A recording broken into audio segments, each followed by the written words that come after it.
on a Wednesday night and go right into the orange and blue room where we find this guy. I don't know what we got him on here. Let's see if we can get it straightened out. And say, Kevin Brockway. Evening to you, Kevin. Good evening. How are you, buddy? I'm doing okay. It's a little crazy around here. The subject tonight, I don't know why, I got a little wacky. I thought we'd try this first before we get too serious. Can you imagine having a dream vacation schedule with your significant other that you look forward to all these years and you work hard to get there and you have money and you say, we're going to finally do it. We're going to Italy, man. Italy, yeah. We all dreamed of that, right? We're going to live a month, eat Italian food, et cetera, celebrate our anniversary and 40th birthday, But that's the good news. The bad news is we ain't going. I got a job in Florida, and that's what Jon Sumrall talked about, among other things, in his press conference. That would just caught my eye because it reminds me of how humble we can become. I always love the Tom Seaver story.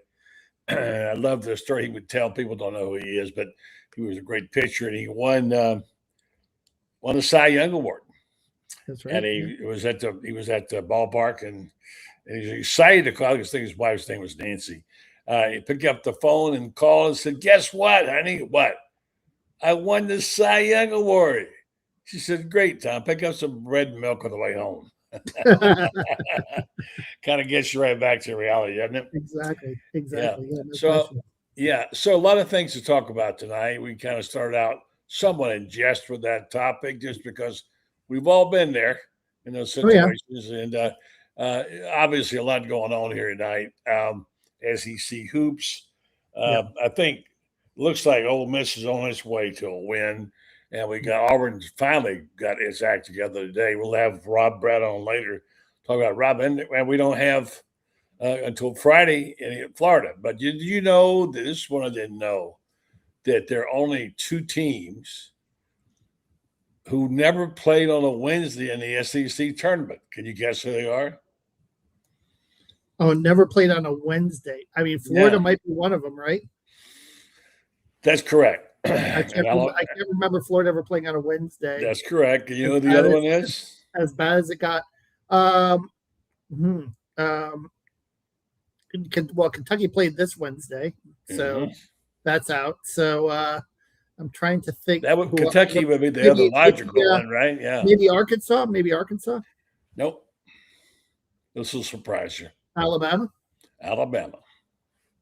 All right. Alabama, yeah. I thought that was kind of interesting, right? But they haven't gone to the Wednesday format, I think, until when they expanded for 2012. I don't know about those things. I just thought the premise was interesting. It is interesting, but what I'm just trying to analyze and thinking that Alabama, since 2012 has actually had some pretty good runs. Obviously, yes, they have. Anthony Grant has had some okay teams, and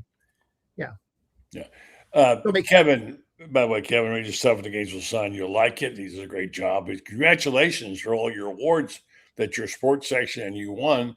That's wonderful. I'm really proud of you, man. Yeah, no, very fortunate and very blessed.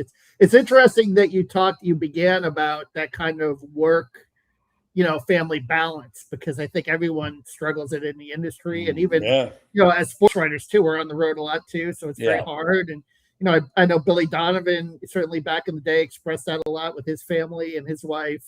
When he was coaching, and everybody learning that balance. And I mean, Jon Sumrall is learning it, but his wife, I'm sure, is certainly understanding. And this is a new job and a new situation, and maybe you table that vacation for another 3 or 5 years when you're more grounded. And if you've got Florida in the college football playoffs a few years, Italy isn't going away, right, anytime soon. Yeah, good point. I wasn't going to get into this, but I'm going to, since you brought it up. I'm doing a piece now on coaches, and Summerall's going to hit that point sometime where he's going to almost hit the wall. I mean, he's not impervious to this pressure. If you look as far as great coaches, look at Spurrier. What happened to him after 11 years? whoever thought he'd leave Florida, and he wishes he hadn't. But you say, well, why did he leave? And he also made the statement one time in a book that we wrote, every coach has an expiration date. I think his was his own. I don't know exactly what happened. He went out and talked to him about it in depth on the book. And it said that it was because Foley wanted him to fire some assistant coaches. He said that's not exactly it. But anyway, he wouldn't tell me the whole deal. But the fact is that 11, I mean, what a record this guy had. Yet he resigned and went to make $1 million in Washington. And you say, okay, but you get Urban Meyer to get two guys like this, man, two. What happened to him? It was on top of the world, 2 natties, whatever. Well, guess what? Things start happening. Success. You get your assistant coaches hired away. And if you're a grinder, when this is what Sumrall says he is, kind of like Urban, eventually grinds you down, and it ground Urban down into a mental state where he was not in a good place, and he wound up leaving the program. Now, I'm not going to pour any water on Jon Sumrall. I love the guy. And by the way, I got a lot to say about him tonight because I've seen things now lately in the recent days online from people who are not even on the Florida beat, not associated with these talk shows with people that and they're talking about incredible job that Sumrall's doing. There was 4 guys. I only knew one of them. I knew who he was. I didn't really know him. And they were talking about what's the ceiling for Florida, and they all said 10 wins. 10. Thinking, okay, let's pump the brakes a little bit here, right? But apparently he's impressed a lot of people. So that's being talked about now. And naturally, so we'll see where that all goes. But, and let's not forget, buddy, too, the schedule is a lot more manageable than it has been in past years. So, it is, but it's not great when is possible when you consider how that schedule sets up for Jon Sumrall compared to the last 2 under Billy Napier, I would say. Right. Well, I mean, the other side of that coin is that today I listened again to the press conference that I heard on Wednesday, and you heard, I wouldn't say Sumrall was pumping the brakes, but he was saying we got a long way to go, man. And I wouldn't say he's backing off of it. He's still very high, especially the offensive line. They are really high on the offensive line. Yeah. But now it's, we got a lot of holes to fill. So starting to talk and interesting. I thought the interesting comment was learning to be a team that doesn't beat themselves, which how many times did you see that last year? Yeah, for sure. So anyway, back to the basketball team for a second.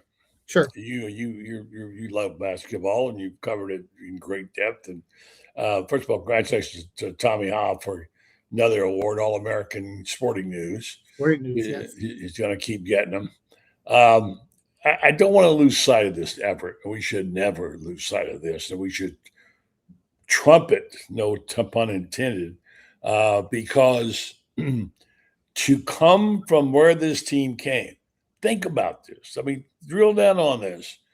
They started this season at number 3 in the AP poll, and they fell on January 5th to unranked.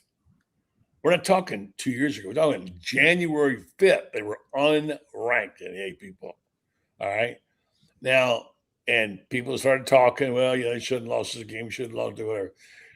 They won 11 straight and finished the season and finished number 4 in their final regular season poll. And now they're on this incredible run right now. And they look like they're, I don't know, Kevin, I think they can even play a little better at times, don't you? Yeah. I mean, 16 of last 17, right? And I think 20 of last 22. So no, they're firing on all cylinders. I mean, could they play better? I think they're playing at their zenith now, but this is the right time to be playing it because of the fact that when you watch this team, I mean, the ball movement has gotten so much better. Like they're so much more comfortable, and it's that front court backcourt chemistry since the beginning of the season. And they've bought into the defense. They bought into the defense and running, and the defense creating the offense, whether it's quick off rebounds and gets the easy shots, it wears opposing teams down. The big men have figured out that if they run the floor hard after every miss, that they're going to be in really, they're going to be in really good position either to score or to free up shooters that will score behind them trailing. And the shooting has progressively gotten better. I mean, it's gotten from 36% from three in February, and it started out in March that way. I mean, if they shoot above 35% in the NCAA tournament throughout this month, SEC and NCAA, with that front line, I mean, it's gonna be hard. I mean, I think they'll find themselves in Indianapolis again, and from there it'll come down to the matchups. But they're set up beautifully. I mean, they're going to start in Tampa, and from there, probably go to Houston. The one thing that concerns me, we talked to Lenardi about this early in the week, was what's interesting. And, there's a lot of hypotheticals involved in this, but if Florida is the 1 and Houston is 2 in the Houston region, I mean, if they meet in the Elite Eight, that's almost a home court game for Houston, which doesn't seem fair or right to me. No, it doesn't. But that's the way it could shake out. But what a rematch that would be, certainly. Or maybe you'd have Texas Tech in there too, and that would be another really good storyline and really good rematch. But I think it could set up potentially as a maybe a tough road in their region, depending on how it shakes out. But that's what'll make Selection Sunday fascinating as well. We know they're in really good position for one. I think if they get to Sunday, regardless of what they do Sunday, they're locked in as one. Even if they get to Saturday, I think they still probably have a good shot, unless UConn wins the Big East tournament. So, for sure, there's so many good things about this basketball team. I love watching them, and but things can change in a hurry too. An injury, that's a scary injury that Tommy Hoff had there. You think, oh my gosh, you don't want to lose those pieces. So, all right, so SEC hoops is underway. Auburn, I guess Auburn's finally won. And Auburn, so they advanced. We'll talk about Auburn a little bit later on. Now we see what's going to happen at the draw. And this is the good thing about it. It's kind of the exhibition season. Yeah. You don't have to worry about if you lose one. You still got a chance. But and Kentucky beat LSU, but that was a nip and tuck game for a while. Was it? Yeah. And obviously Kentucky gets Missouri, and then the winner of that game gets Florida. So that's, I think, obviously of interest to the Florida fans to see. Looks like Missouri probably who they're going to get. Kentucky didn't. Yeah, they didn't look too overwhelming, but it's Kentucky, and their fans are going to show up there, and it's going to be kind of a pseudo road game from Missouri there. So right. It's not going to be easy, but listen, Missouri, can be a dangerous team matchup, particularly for Florida, just because they have the size, and you look back at that first game, and that's what kind of carried them. And Florida was a much different team back then. I mean, that seems like a century ago, even though it was in early January. But it'll be interesting to see. I don't know if you're a Florida fan, would you rather Kentucky or would you rather Missouri? I don't know. I don't like Missouri. I mean, Missouri scares me a little bit. They can go out of their gorge sometimes. Of course, they're not at home now. Dennis Gates is a good coach too. He's not a bad coach. Yeah, and they've had Florida's number for some reason. I don't know why. I'm saying I don't really care. It shouldn't matter at this point in time. You take care of business, right, and you go from there. Let me ask you a question. This doesn't pertain to anything, but have you been watching the World Baseball Classic at all? I watched the game against Great Britain, where they kind of pulled away and won, but then I heard they have problems with Italy now, and if Italy and Mexico, it depends on the number of runs that Mexico wins by, and they might not make it. And it's an interesting event. I think for any baseball fan, you just hope your players don't get hurt, right? I think that's the thing, right? And I don't know how patriotic you get about it, because again, you've got people from Italy that are really American. Well, look, did you watch last night what happened? Jack Caglione. Caglione had a 2-run homer. They won the game. Yeah, you know what I mean? Yeah. Bomb. And the worst part about it was the manager for the U.S., DeRosa, didn't know the rules. And he went out and told people, well, we made it in. And he didn't make it in.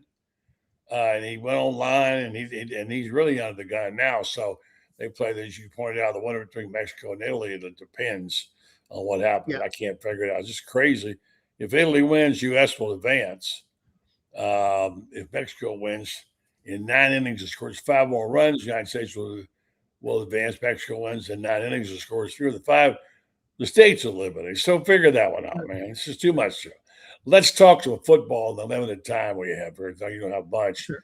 And I want to talk about what I talked about earlier about picking up on the conversation where people are just blowing up Florida, not Florida guys either, by the way. And they keep talking about, about how good they are. Granted, they're good, but I'm willing to give them that. But I think maybe it's a little bit enthusiastic here. I mean, and, I don't want to get over our skis already. Sumrall did say that he liked a lot of things about practice. And here's the most positive thing he said was, he said he's almost afraid to name the name of the Florida Gators offensive line. He's been so impressed. Now, that's a good thing. This is obviously going to be a strength of the team, huh? Yeah, I mean, we'll see. I mean, Caden Jones at left tackle is going to be interesting, I think. Him moving from the right to the left, I think he's going to be the guy there. And we saw last year, certainly with a lot of the pass rushers in the SEC, it's important to have that position nailed down. I think that it's going to be an opportunity for him. We'll see if he rises to the occasion. I mean, Zandamela right now is looking pretty good at center.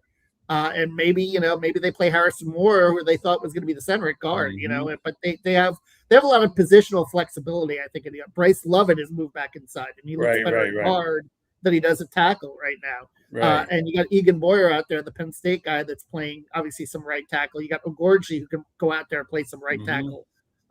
So TJ Dice is redshirt freshman who was hurt a lot last year, has been pretty impressive so far in camp at right tackle. So it looks like they have some good competition and some good options. And it'll be interesting to see how it shakes out.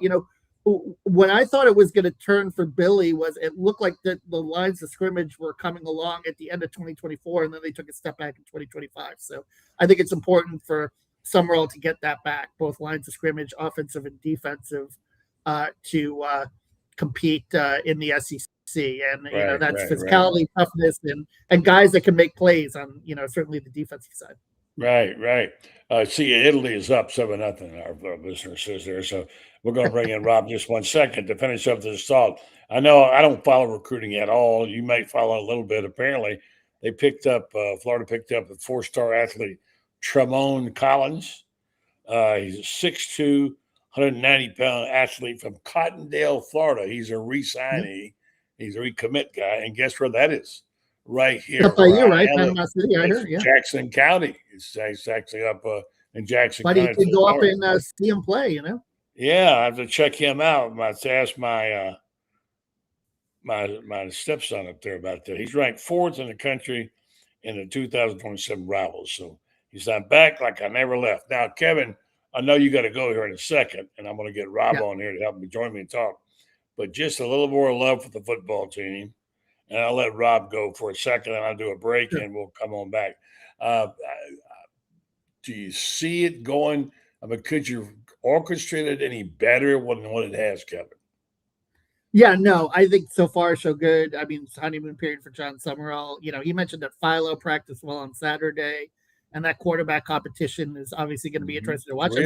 I've watched Trammell throw, and Trammell looks like he throws a really nice ball too. So I think they're good either way there. And I do know that he seemingly is giving a lot of priority and a lot of rope to the returners right now.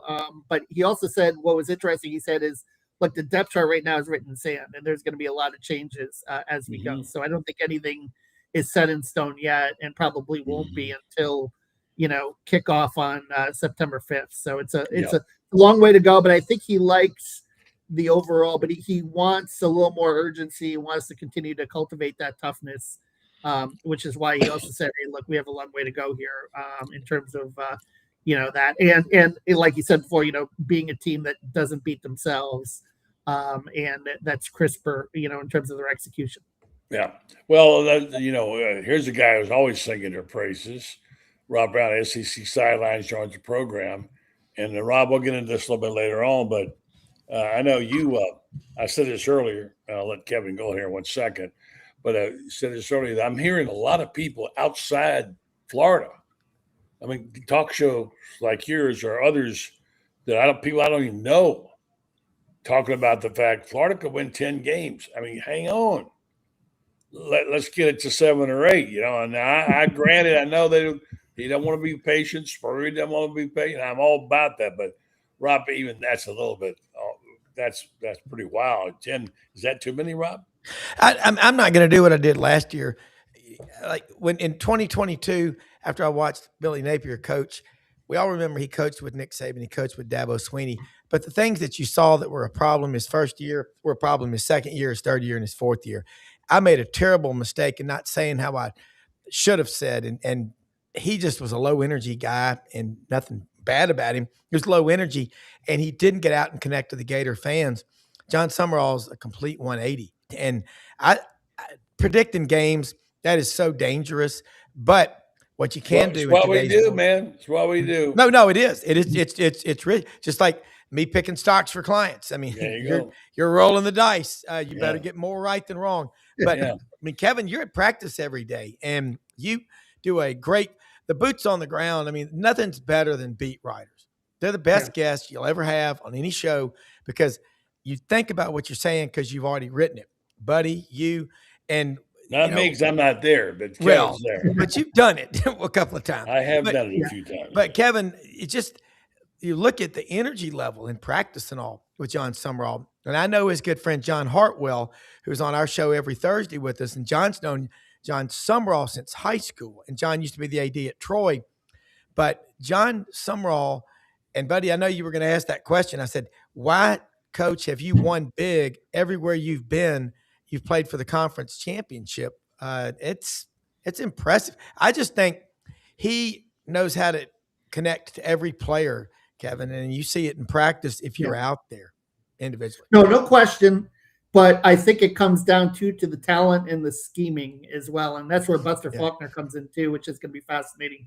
Like, how is he going to scheme things up? And when I talked to Shane, who I respect a lot, Matthews, about that, he seems very enthusiastic about how the offense so far he's seen is designed, how they look, how they play, not a lot of balls on the ground.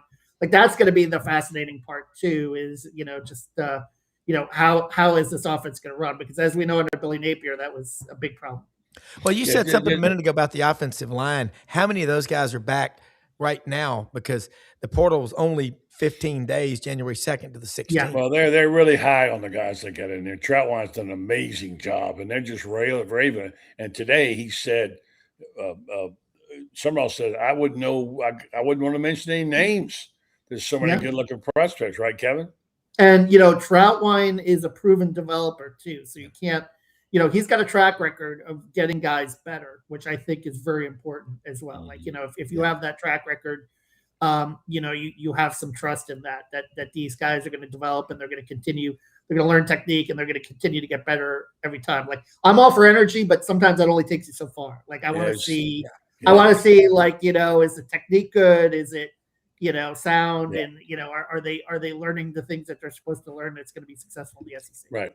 Let me do this and let you go. I want to get this in. But last thought, and back to the premise where you started out the show, Rob, you were in here, about Sumrall saying that he had to give up their trip to Italy, and he's a little bit punked about it. And he said because they got the job and they had a 40th birthday and a wedding anniversary. And, that never goes well when you do something like that. You have to I reached a point, and you guys tell me if you ever had this, where you get to that where you're playing a rock and a hard place. You think, what can I do? And I had an opportunity I was out of writing to go back into writing, but I knew it would require me from being away. Something I promised my wife that I would not do. And so I wasn't going to do it without her approval. And she said, okay. I said, now, name me 4 things that I can do for you that you've always wanted, and I will figure some way to get them done. And she did. And one was a diamond ring, which she didn't have.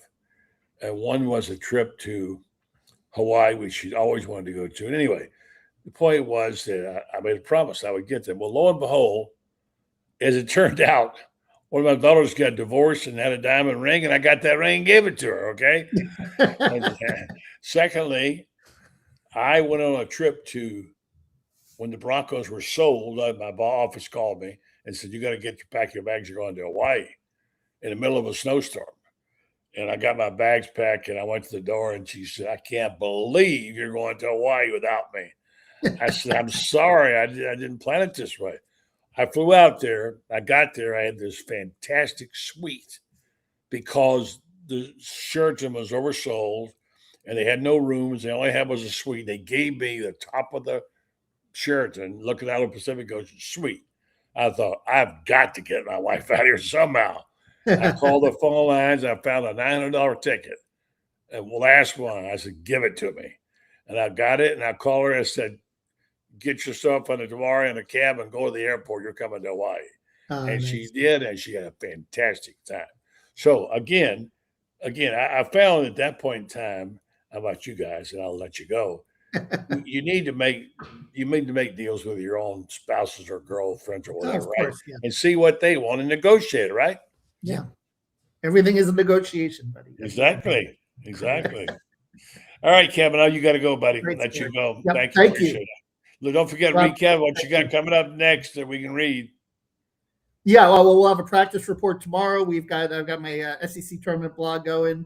We'll have a lot of SEC tournament coverage over the weekend and Selection Sunday coverage, including when we figure out the bracket. I will have the 3 teams that Florida doesn't want to face in the bracket. So that'll All right. Thank you, man. Appreciate it. All right, thank you. Bye. Kevin Brockway, Games of the Sun. Let me go this right here and do this quickly. This commercial break and this promotion, which I'm behind on. And I just want to say how much I appreciate everybody's support, especially our sponsors. Take time out and thank them. The Buddy Martin Show, Meldon Law, you know about them. They won't back down. They do great stuff for the university. Only official law firm associated with Florida. And Titan MRI and Imaging. They've been serving Florida, North Florida for 7 years and about ready to open a place in Ocala, which is great. We appreciate those fine local businesses giving us a chance to represent them for a very long time. And now maybe you have a business and you'd like to be involved. We can represent you. Got a lot of plans going on here, a lot of new things.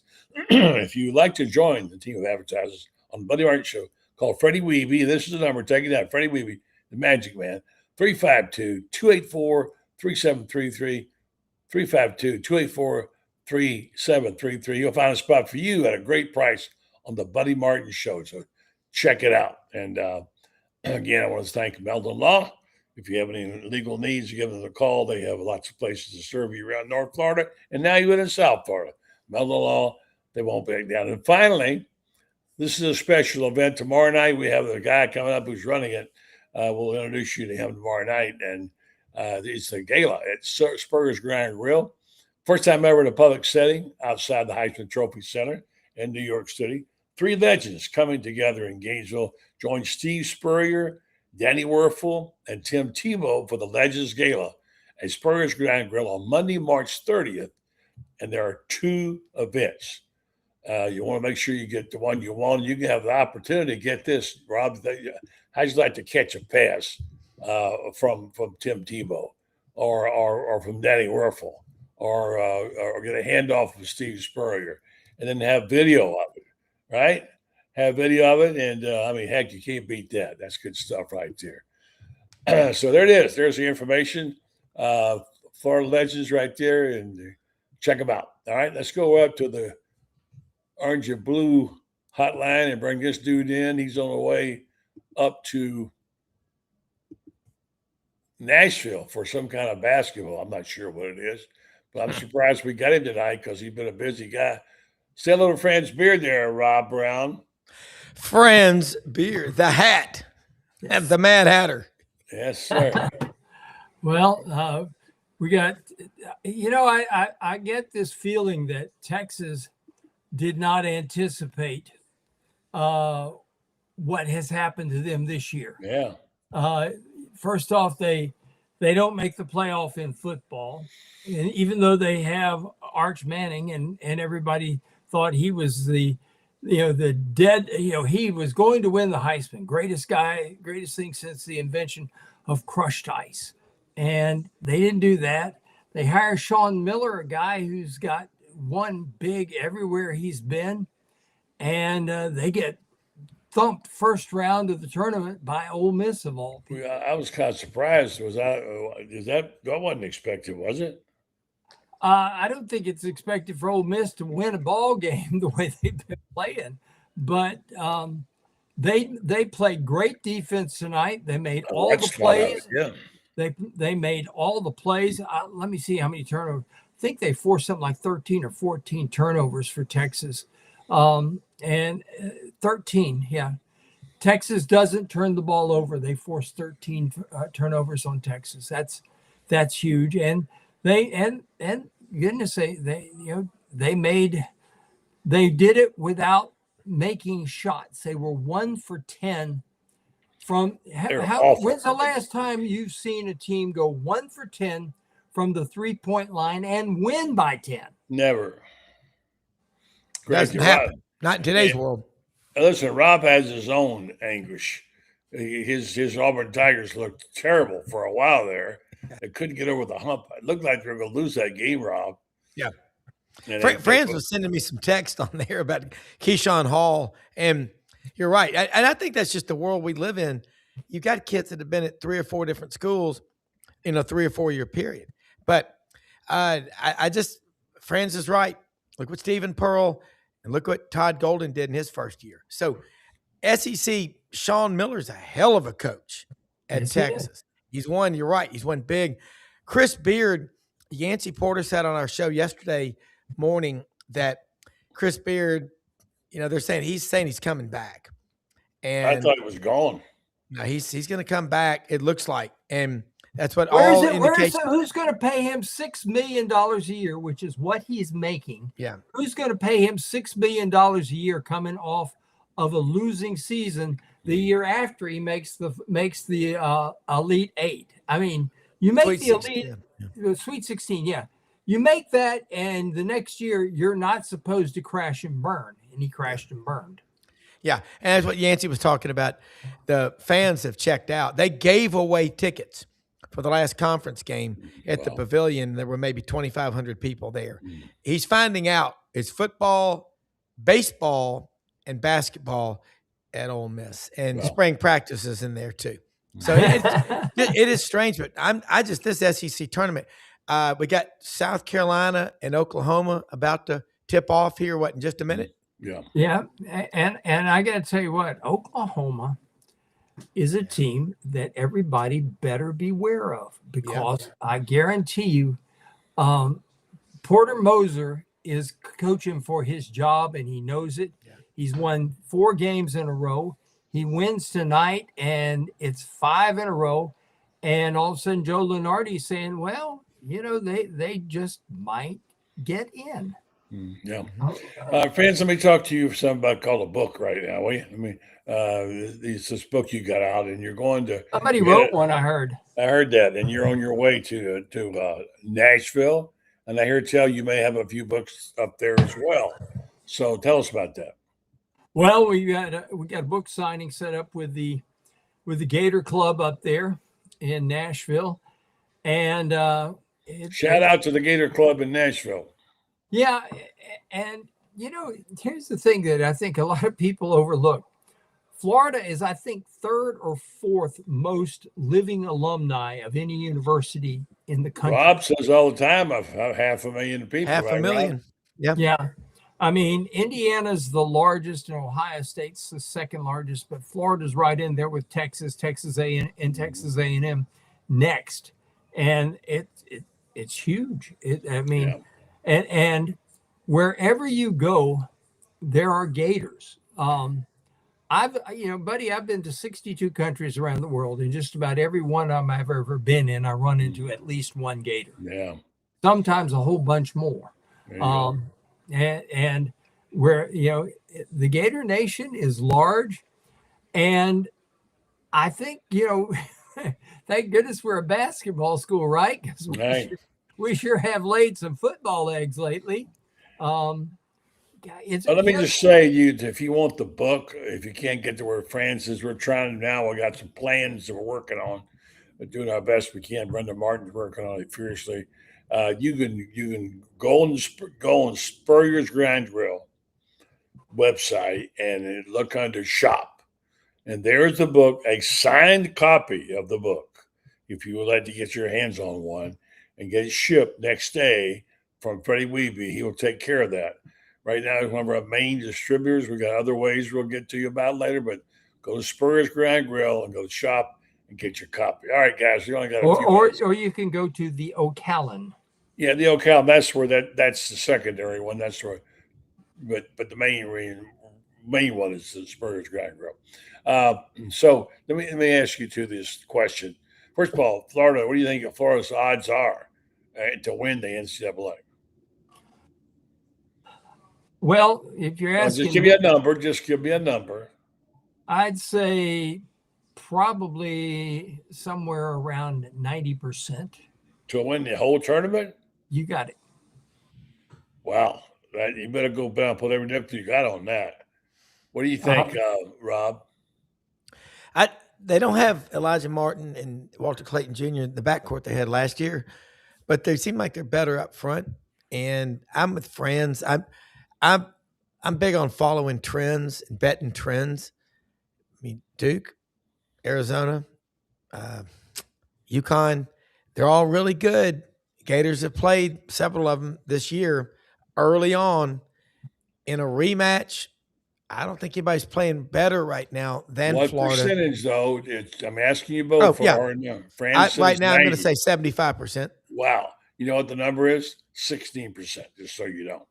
Well, so that's you know, I'm just telling you, I didn't make it up. That's the Vegas odds? Yeah. Okay. I think it's funny that people are still saying, oh, Duke's minus its point guard. They only have one other point guard. That's Caden Boozer, who is, he's kind of like there because of his brother, his twin brother. He's pretty good, but he ain't great. He's pretty good. He's the only point guard they've got. I promise you will keep you for a long time. You know who the backup point guard to Caden Boozer is? No. Cam Boozer. 6'10", 260. They are great players, I will say, though. They are great players. Let me get this to you, France, because I promise you I wouldn't keep you but a few minutes, and I'm going to get you out of here. I want to talk about a subject, and you should be, and Rob, you too. What is the deal that they don't understand the importance of Boogie Flan as a defender? He got snubbed on the all-defensive team, all right? Snubbed. And they're not watching the same team or what? I mean, we know there's always some vagaries of this kind of thing. But listen to this stat I got. Here's how the first team All-SEC guards fared against Flan and the Gators. You ready? Darius Acuff, right? 17 points, 6 for 19 field goals, 3. Let's see, 63. Jacoby Gillespie, 12 points, 3 for 10. LeBron Fallon, 14 points, 5 for 13 field goals. Tyler Tanner, 20 points, 7 for 14. Now, the turnovers were Acuff got 3, Gillespie got 4, LeBron Phelps got 5, and only 1 by Tyler Tanner. And here's the thing. This guy is a ball thief, friends. He can take the ball away from you, as we've seen. 8 against the Aiden Holloway, right. Who I'm sure all the Auburn people love that. here's an Auburn trader gone to Alabama, and he gets his pocket picked a bunch of times. Boogie had 8 steals against Alabama. I think, if I'm not mistaken, Xavier Lee had 3 himself. This is as good a defensive tandem as there is in the country. People better wake up to that. And the other thing they better figure out is this. There are no 2 guards in the country who can go from this end of the court to that end of the court faster than Xavier Lee and Boogie Flan. You cannot press the Gators, period. You cannot do it. We got the great release guys in Tommy Hawk and Condon, who handle the ball as well as most of the guards in the SEC. Certainly they pass the ball as well, too. This is a team that, I promise you, nobody gets the ball up the court faster. You look at the number of layups and dunks Florida gets. and there's nobody who can compete with that. They didn't do that early in the year. They do it now. He's right, Rob. They get it down there in a hurry. They throw the baseball passes down, and boom, there's 2 points. You break the press. I mean, it's speed kills 94 feet in basketball. And, as far as Boogie Flan's not making the defensive team, I just wonder. There's a lot of people that vote on these teams. They get something on an email, fill out your all conference ballot, your all defensive players, and they've never even seen them play. Yeah. But they have a right to vote, and so I'm not shocked when I see people that are all conference that don't get drafted, and I'm not shocked when I see people that aren't all conference that get drafted. College football, basketball, baseball, it doesn't matter. We got about a minute each, real quick. I got Eddie Gilley coming up talking about softball. This foot softball team is playing great, but somebody died today, and you guys remember the name Matt Snell? Yep. Okay, he played for the Jets and scored their only touchdown in the 16-7 victory over the Colts that game. And I was there at that game, by the way. Yes, I was. And Joe Namath got the MVP, but in my opinion and others, Snell was the real MVP with 121 yards rushing. So Joe threw for 206 yards. So that was the day. That was the game. My memory of that game, especially, and Matt Snell certainly was, because I watched him as an All-American for Woody Hayes at Ohio State. Mm-hmm. But my memory of that game is Joe Willie Namath saying, "We're going to win." Guaranteed it. Actually, he did it at a nighttime event in Miami at the local quarterback club. He said that. Now I read the headlines the next morning. He guaranteed it. It was amazing. We'll talk about it some other time. Francis, have a safe trip up there, buddy, and write good stuff. Don't forget, folks, check out his book, The Golden Season. Gosh, Francis, we have to write another one here. Thank you, buddy. I appreciate it. Could have another one coming up, bud. You never know. So you turn them out fast. All right. Francis Beard. Rob, can you hang with us just for a second? Sure. And we'll say goodnight to friends. And we're going to go join our buddy here who does a terrific job in writing about softball. And they're worth writing about right now. And that would be Eddie Gilley of Gainesville. So good evening to Eddie. Hi, Eddie. Say hello to Rob Browne. Hey, Rob. How are you? It's good to be here. Good job, Eddie. Thanks, good hearing from you. Looking forward to hearing what you got to say.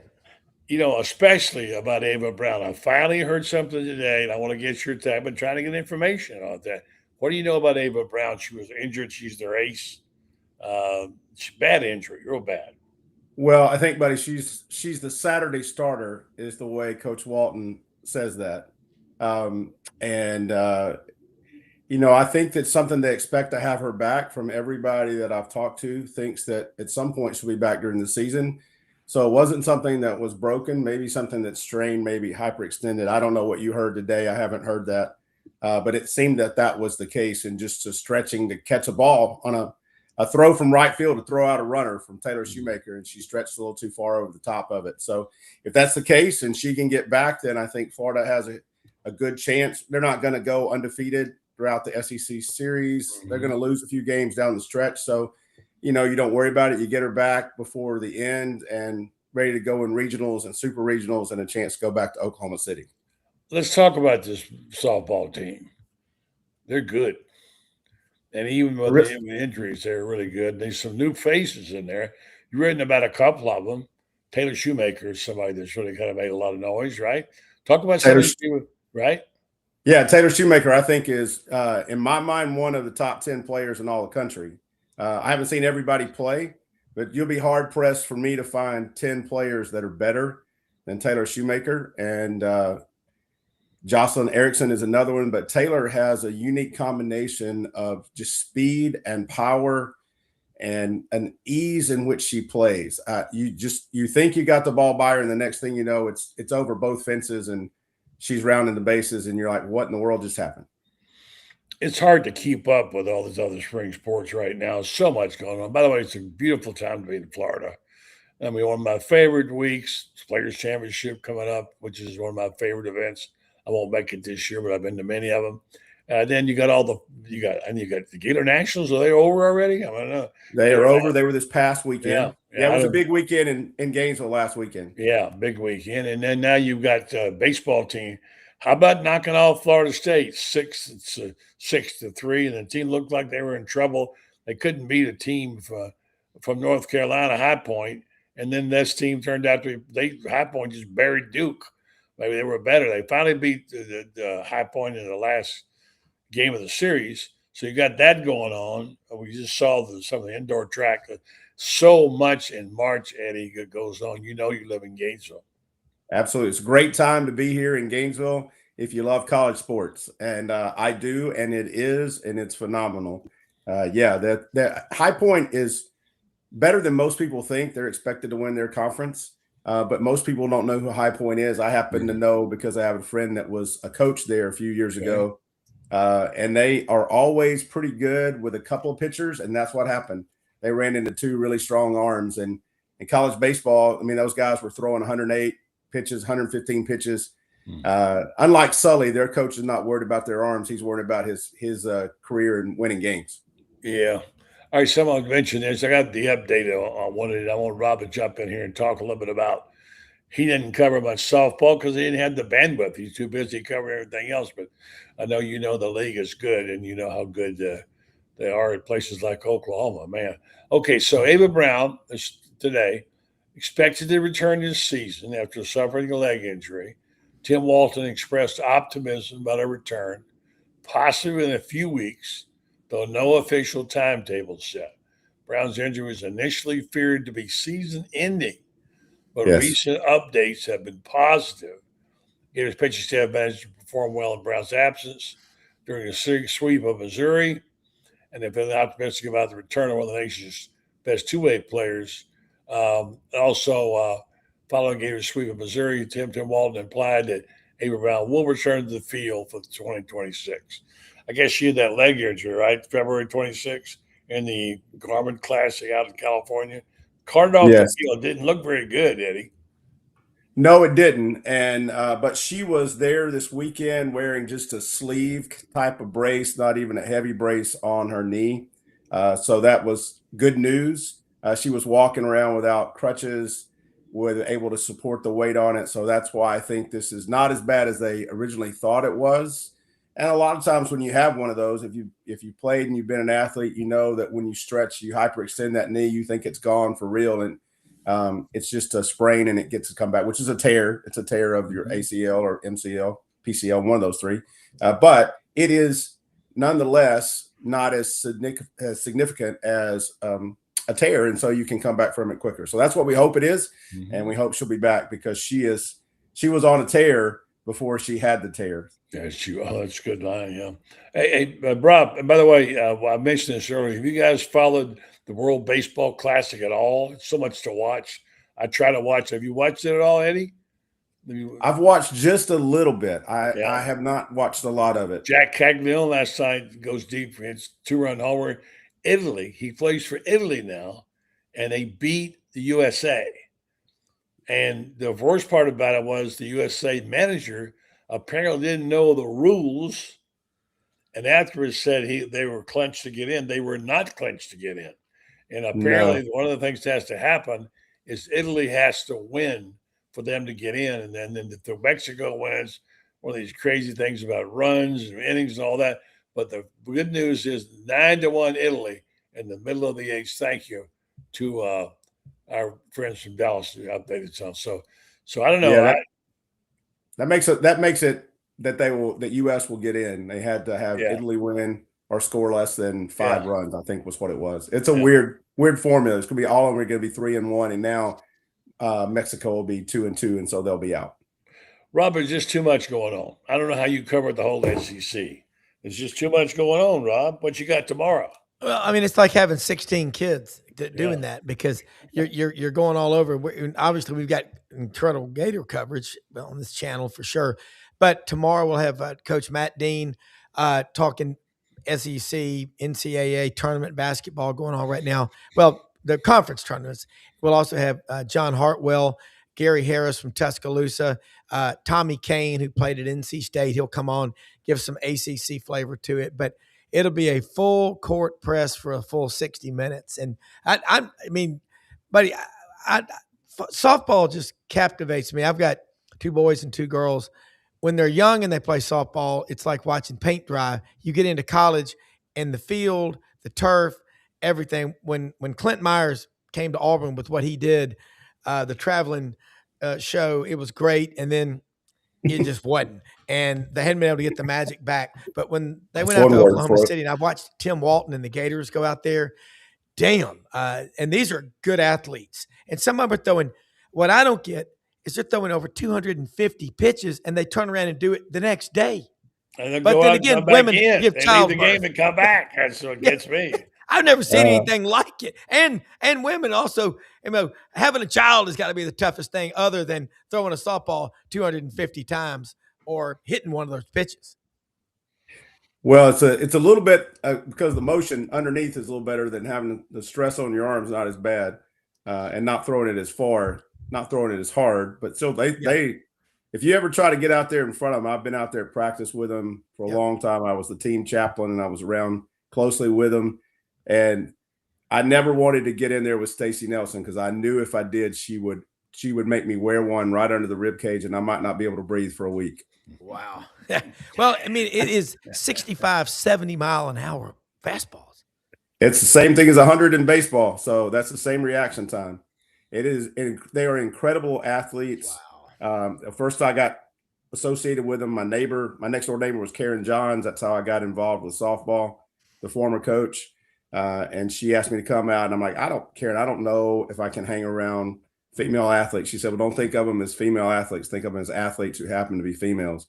And once I got out to practice and saw how they handled themselves and how they could play, that was the reality. They are super athletic. It's a fast game. It's if you don't like 9 innings, as I heard some guy on the radio today talking about baseball, how bored that he was at 9 innings. I'm like, you're not a baseball fan. I played baseball in college, and that game last night between Florida and Florida State was a classic game if you love baseball. It had everything. You strike out 11 batters in a row to end the game for the Gator pitching staff. That's just, you don't do that against any team, and you certainly don't do that against Florida State. So, but softball is a different game. It's a lot faster. It's a lot closer. You're in there with the fans kind of boxed in, and Oklahoma's a great team. Texas is a great team. Alabama's a great team. LSU is going to be good. Texas A&M is going to be good. Tennessee has been ranked number 1. All in the SEC is all good. Georgia's going to be good. They always are. So you never know who's going to get on a hot streak and win the SEC, but it's a good chance that 3 or 4 teams are going to be in Oklahoma City out of the SEC.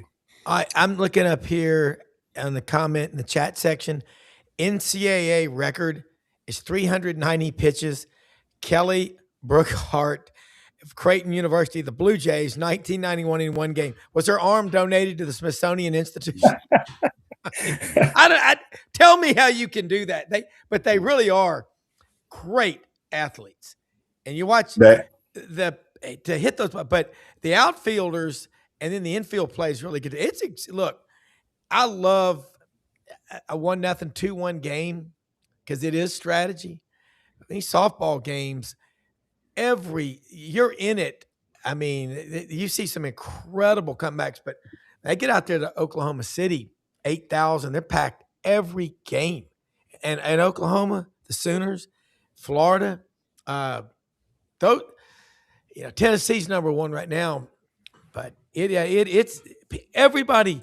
I know when my son was in school at Auburn, they packed in there to go watch those games. There's a lot of reasons. It's a made-for-TV. It is sport. I mean, it's perfect. It is. It moves fast. You can't take your eyes off of it. There's a lot of activity. Every play, every time there's a hit ball, it just has a certain excitement to it. And I love watching. It's really fun. So final thoughts of a night here, guys, as we roll on toward the SEC basketball tournament. We all talk about it as being somewhat Gator fans, Rob. This is a wonderful time for Gator fans. I mean, to have a basketball team contending for another national championship and a football team, which has at last got some respect, at least, looks like they're building something. And I think Scott Strickland's got it back on track now because there's been some rough times these last couple of years. Let me get 30 seconds from both of them about Florida's chances of winning it all. And what it would mean, you start talking about a guy, if he wins 2 national championships, he goes to the elite at 40 years old. Yeah. Eddie? Well, I would say I was here when they're back-to-back under Donovan, and I can't wait. Hope we get back-to-back. But here's the thing I know in all those tournaments, the best team doesn't always win the tournament and rarely does. So Florida can be the best team and still lose. I would love it if we were talking to a buddy today. I would love it if they got to play UConn and they got to play Duke and back-to-back games, and they got to knock them out, and then they got to play Arizona in the final and win that one. Because if you win those 3 games, you can say you're the best team in the country, not just the team that won the tournament, but you're absolutely the best team. That's what I'd love to see. It may not happen, but I'm a Gator fan through and through, and I can tell you who's going to be on the last line on my bracket. 99 times out of 100 is going to be the Florida Gators. So, Rob? Last year I had Florida to win it all, to play Houston, and they did, and they won. Right now, I've got them 75, 80% chance. I think they're going to win it again. The front line looks like they're better than last year. They don't have the backcourt play, but you know what? Oh, they do have the backcourt play. Xavier Lee's pretty. Yeah, Xavier Lee's pretty good. They don't have a Walter Clayton Jr. He was an elevator. He made everybody around him. A hell of a defender. They got 2, and they got. They're good. They're good. I don't know if they're as good as last year, but I think you can't have 3 NBA players at guard position. Yeah, of course. Yeah, the front line's better than last year. I just think even without Denzel Aberdeen and all those guys, I'm not betting against Florida until I can't bet against them. That's sure, yeah. I got them to win it all. Right. I would not either. But Rob, one thing about Clint Myers when he was at Auburn, all of us fans used to call him the Mike Martin of the softball world. Oh, he was the slowest to the circle of any coach you'd ever see. Yeah, okay. You could take a hot dog break, a corn dog break. You could go get popcorn and finish it before he got back to the dugout. Oh my goodness! Yeah. I can hear those fans. I do love watching left, right. Like when they human rain delay was Clint Myers. His son wasn't much better. He wouldn't walk any faster. Good. Guys are going to run. Rob, go ahead. Final comment. No, I tell you, the games are fun. It is made for TV, and it is awesome.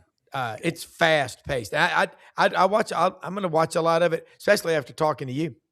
If you come to one of the games, come see me on the front row on the third base side. I get some fans come up now, buddy, and say, "Hey, I saw you on Buddy's show. Oh, we're gonna be on again." I said, "When everybody asks, tell them to check out the show. We'll give them a shout out, okay?" Eddie, great job. Your stuff is really good. Thanks for being on. Appreciate it. Eddie Gilley, check out his stories on Gator Bay. And I'll say good night to him and good night to Rob. Thank you.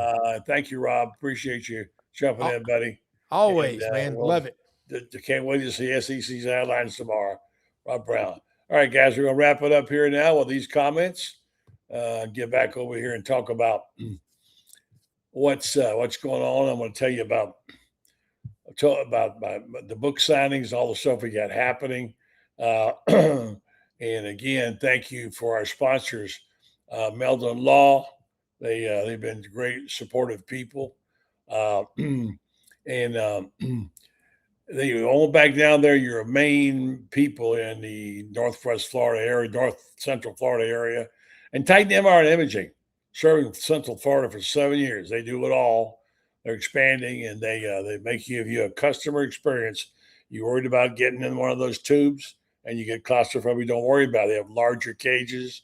They can make you a special appointment if you can't come in the afternoons, and you got to come at night. They'll take care of that. They have their special financing, take your insurance.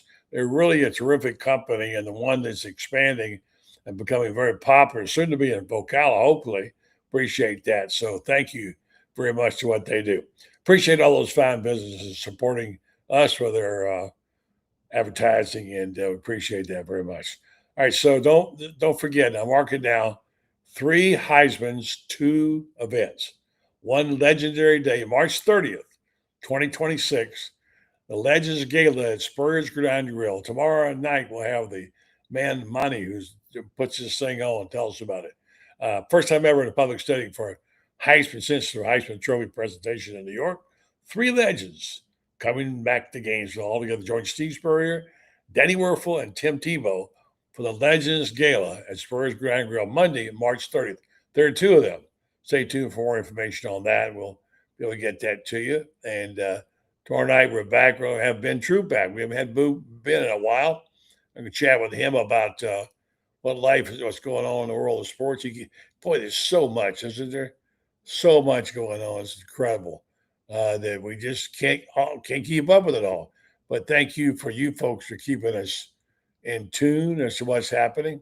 And I'll say with this, a good night, and thank you for listening, and thank you for watching. And don't forget, we're back tomorrow night. Same time, same station, Buddy Martin Show.